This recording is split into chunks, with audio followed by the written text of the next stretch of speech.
আজকে যে রেসিপিটা তোমাদের সাথে শেয়ার করতে চলেছি সেটা কিন্তু আমরা অনেকেই খুব ভালোবেসে পছন্দ করে খাই।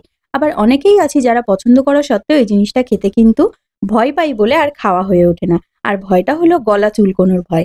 হ্যাঁ, তোমরা ঠিকই ধরেছো। আজ আমি তোমাদেরকে কচুর একটা রেসিপি শেয়ার করে দেখাবো।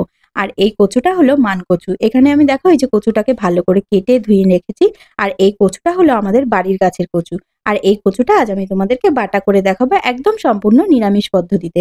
সামান্য কিছু উপকরণ দিয়ে তৈরি করব এবং খেতে হবে দারুণ। তোমরাও আমার দেখা দেখি কিন্তু বাড়িতে একদিন করে খেও। আর এখানে দেখো মশলার মধ্যে নিলাম সাদা সর্ষে, কাঁচা লঙ্কা, একটা টমেটো। সমস্ত কিছুকে কচুর সঙ্গে বেটে নেব একসাথে। এদিকে কড়াইতে তেল গরম করে দিয়ে দিলাম খানিকটা কালো জিরে। এবার দিয়ে দিচ্ছি ওর মধ্যে বেটে রাখা সেই কচুটা।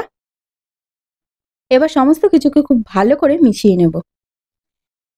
আর এই রান্নাটা করতে হবে খুব ধৈর্য সহকারে, একদম গ্যাসের আঁচ কমিয়ে দিয়ে। এবার দিয়ে দিচ্ছি পরিমাণ মতো লবণ আর দিয়ে দিলাম পরিমাণ মতো হলুদ। আবারও খুব ভালো করে এটাকে নেড়ে নেব। আর এই কচু ঘেঁচু জিনিসগুলো খেতে এতটা ভালো লাগে যে কি বলবো।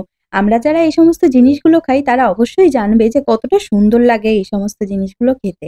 আর এইভাবে নিরামিষ তোমরা একবার বানিয়ে খেয়েও, খারাপ লাগে না, খুব ভালোই লাগে।